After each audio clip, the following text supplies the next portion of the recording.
বিভিন্ন প্রাকৃতিক দুর্যোগে ক্ষতিগ্রস্ত দুস্থ ও অসহায় মানুষের মাঝে মানবিক সহায়তা হিসেবে বিনামূল্যে ত্রাণ সামগ্রী, চাল ও তহবিলের নগদ অর্থের চেক বিতরণ করা হয়েছে।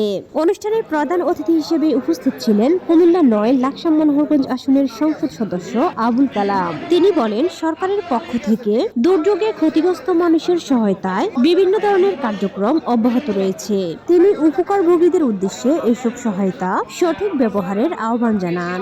আয়োজিত বিতরণ কার্যক্রম অনুষ্ঠানে আরো উপস্থিত ছিলেন উপজেলা নির্বাহী অফিসার গাজালা পারভিন রুহি, মনোহরগঞ্জ উপজেলা বিএনপির সভাপতি আলহাজ ইলিয়াস পাটোয়ারি, সাধারণ সম্পাদক অধ্যাপক সরোয়ার জাহান ভূঁইয়া দোলন, সিনিয়র সহ সভাপতি শাহ সুলতান খোকন, উপজেলা বিএনপির সাংগঠনিক সম্পাদক মাসুদুল আলম বাচ্চু, দপ্তর সম্পাদক জিয়া মাহসানুল্লাহ, উপজেলা যুবদলের আহ্বায়ক রহমতুল্লাহ জিকু, সদস্য সচিব আমানুল্লাহ চৌধুরী, উপজেলা ছাত্রদলের আহ্বায়ক মোবারক হোসেন বিল্লাল, সদস্য সচিব নূর মোহাম্মদ মেহেদি, সিনিয়র যুগ্ম আহ্বায়ক নাদিম মাহমুদ সহ অন্যান্যরা। এছাড়াও উপজেলা প্রশাসনের বিভিন্ন স্তরের কর্মকর্তা ও কর্মচারীগণ এ সময় উপস্থিত ছিলেন।